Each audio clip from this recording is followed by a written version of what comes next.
Well, it's July 20th after a long day of working in the yard, grass cutting, working in the garden, and working on the fig trees still. So I thought I'd give an update on the orchard, the what I call the behind the barn orchard. And I've got quite a few varieties back here growing. And you will remember from the previous videos, I suffered enormous dieback, almost complete. Front orchard, side orchard, back orchard in 7A. And these are essentially new shoots. They're all new shoots that have come up, and they're doing quite nicely. Disease-free, no fig mosaic virus, no rust, nothing. Just very, very, very healthy plants. So I'm happy. I keep them happy. They keep me happy. I love my figs, and my figs love me back. That's my everlasting theme. And it's true. If you treat them well, they will respond accordingly. Look at this. Aren't they just beautiful? So healthy. So I've been tying them up because out here, where there's a great deal of openness, I get fierce winds and huge storms. And when the wind blows really hard, if I didn't tie these figs the way that I'm tying them up now, everywhere, here's Azores Dark making a comeback. And you see I have it tied, and I've got lots of different varieties in here, and they're all tied now in several places because I was tying them when they were shooting up from the ground. So I tied them low, and I tied them in the middle, and I'm tying them up high. And the reason why I'm doing that is because these storms will whip these things around. Now, when people have shelter, it might not be the same, and you might not have that requirement to tie your figs up after a dieback. But I know from experience, if I don't do it, these branches, these beautiful branches, are going to be all over the place. And they're going to be on the ground, they're going to, and then they're going to lignify. And when they do lignify, it's over. You're not going to change the direction of your plant. You're not going to, it's not a Japanese peel. Look at that. Hey, you, what are you doing on my fig tree? Well, you know what? I'm going to let you go anyway. But don't come back. Where was I? Oh, lignification. Well, once the plants harden off and the green branches begin to turn brown and turn into wood, harden off, it's over. The shape of your tree has been set into perpetuity. And I don't like crooked fig trees. Now, I might lose them all again this winter. Or I might go another 3 or 4 years like I did this last time with no dieback and have a beautiful orchard next year and the year after. Or they might all die back. I admit that. And this winter, because they're very tender now, the older the tree is, the more resistant it is to die back. And these are going to be young trees. They will lignify completely. But they're not that big, and they're young, or the branches are young, even though the roots are older. And so they're going to be subject to dieback again if the temperatures become extreme, anything like they were last winter, and the winds, the relentless winds, incessant winds, howling and howling. It's for such a long period of time, the ground freezing down deep. I hope that doesn't happen again, and I hope I have survivors. But it's risky. It's risky, but I can't stand to look at trees all over the ground, every which way. And I'm not going to do that. Now, here I left one out because I'm using that for grafting material.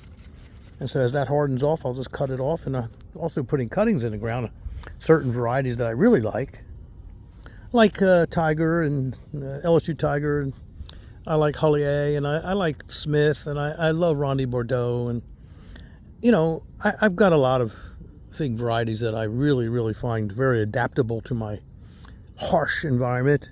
And they're all growing all over the place. around here. Lots of them. Some of them are family heirlooms, like that one right there. And this is my Feliciano Bianco. And look how nicely it's doing. It was killed back. And of course this needs caprification, and you can see the little figs there. You can see that. But they're going to fall off because they need pollination. But next year this will make a lot of Breba. Breba, Breba, Breba, whatever you prefer. Potato, potato, I really don't care. Okay? You know me, don't you, by now? But anyway, next year, if these branches survive on this Feliciano Bianco, then so will the Breba, I hope. If they're over winter, and around the July 1st next year, I'll have a big crop. Like I have videos, if you want to look it up, this particular variety, I have videos on this variety. I love it. And of course, it's a San Pedro type. And over here I have Holy A, and over here I have, oh gosh, I've got St. Rita. I've got a bunch of fig varieties in here. Black Marius, Black Greek Marius. There's over there is the old man's Mount Etna, and I have different Mount Etnas in here, and I have different Celeste strains. I have the Tres Despless over there, which makes a lot of figs. We'll talk about that someday, because I almost got rid of it a couple times, but it has some redeeming attributes. It really does. For one thing, it's a French fig. I like French figs. I'm partial to them. Another thing about that darn thing is it has very early figs like Ronde Bordeaux, but not the quality of Ronde Bordeaux. Close, but not the quantity, unless it's really dry, and then it gets close, but not as good. And Violet de Bordeaux, which is very late in this, growing in the ground in this area, in this zone 7A, is very tasty too. Another French fig. But this one makes very early figs, but then it makes mid-season figs, and it just keeps on making figs all the way into the fall. So it's a long producer. It's a long season producer and an early producer, very early. And Ronde Bordeaux won't do that. Ronde Bordeaux will pretty much produce all of its edible fruit early in the season. It's a very early fig. And you get a few weeks where you get plenty of fruit. But then after that, you get a couple here and there popping up, but not enough to really satisfy your palate. With this, you can, but so it's sort of like a substitute. I keep it around. It has some other redeeming qualities as well. I'll say it's been there for 5 years, and so what can I say? There it is. It suffered dieback as well, but it's rebounding wonderfully. And I have a couple other varieties in here too. Red Lebanese, the good one. I have Brooklyn White over here, which I'm on the fence about, but I keep it, and we'll talk about that again this year. And then I have a brown turkey over there, Vern's brown turkey. So if I walked around, I could point out some more varieties that I have, including, it's getting dark. It's beautiful out though. Gosh, it was hot today. This is Brunswick, which I like the taste of Brunswick. And boy, if those figs get ripe when it's dry and there's no water and rain and not a lot of humidity, I'll tell you, they are delicious, and I love them. I really do. I love variety. I love different figs. I don't like just the berry figs. Of course, I love the berry figs. I like all figs. Figs are figs are figs. Figs are figs. So this is Black Bethlehem. This is Bass's Black Bethlehem Black. And that's been there about 7 or 8 years at least. So that's a testament to its survivability, isn't it? And it's a good fig, so I keep it. It's basically a typical tasting Mount Etna, but a little bit of variation that I feel. I feel the leaves are a little different. And I always feel the leaves. I can always tell by the leaves. Oh, like this one here is so soft. I mean, I can tell that there are differences just by feeling the leaves. I'm sure that you can too. Okay, so I want to walk around to the front orchard real quick and give you an update on that too. So I'm going to put you on pause, and here we go.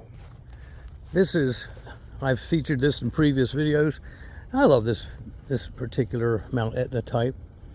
And it's rebounding very nicely, putting on some nice figs, as you can see. And I'm just so happy that it didn't die all the way into the ground. It's been here for probably 8 years.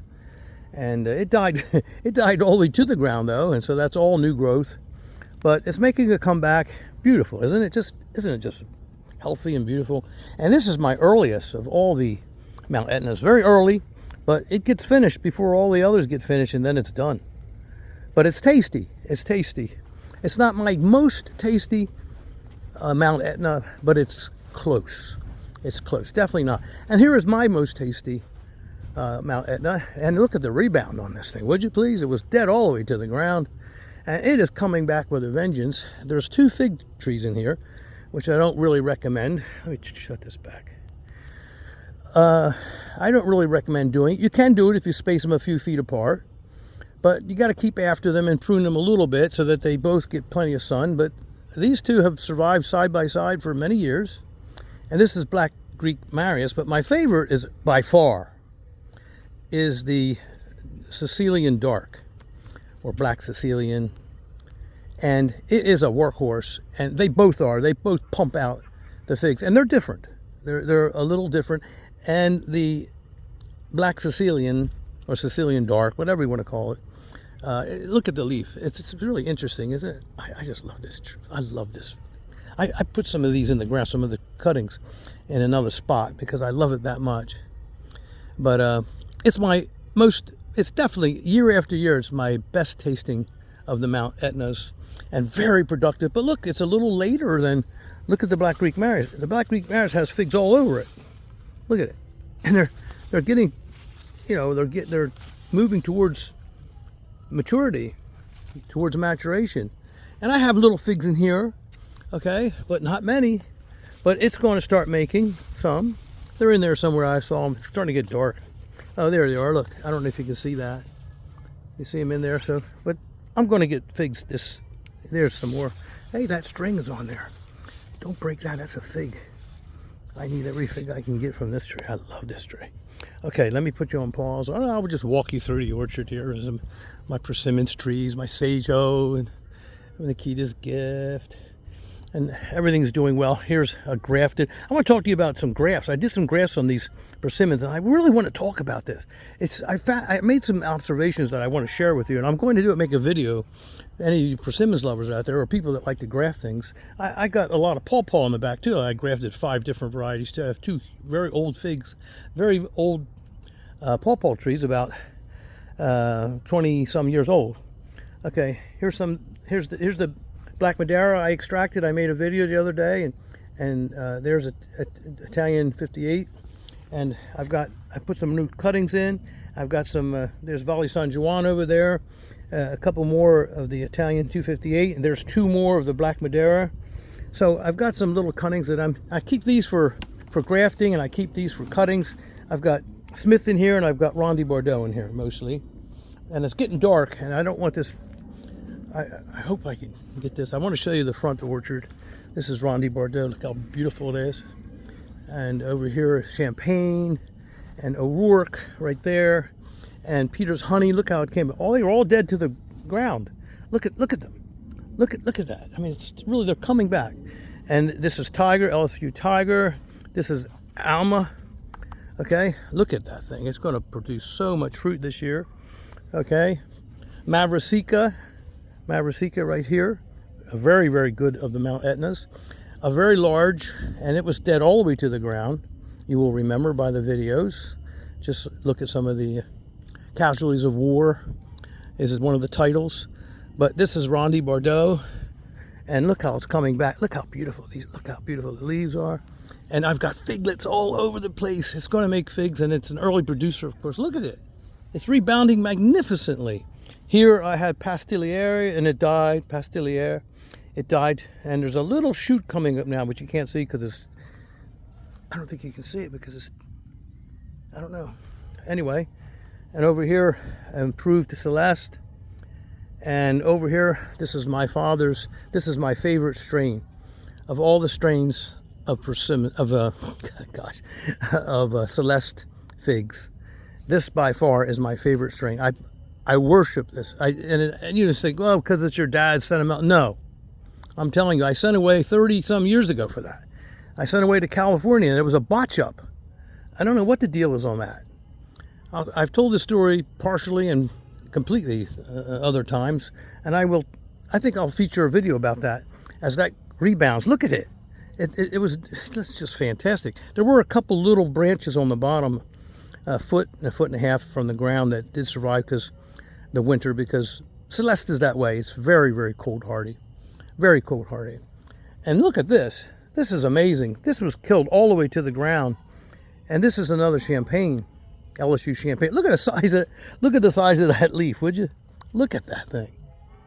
I don't know if this is going to work.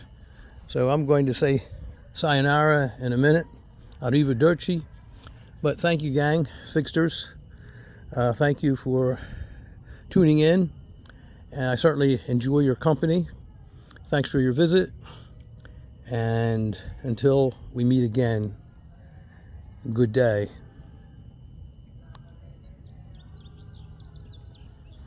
Let me see if I can get back. I want you to look at this. I'm feeling much better. Just check this out compared to Casualties of War. The Casualties of War video. Look at the orchard rebounding. It's so healthy. And I'm going to get figs this year. Good day.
I forgot to point out my 35-year-old Celeste here, which you will see in the video that I mentioned. Look at it. You think that's a rebound? And there's a lot of figs on this tree, which I'll show you. You see, you can't see. So long.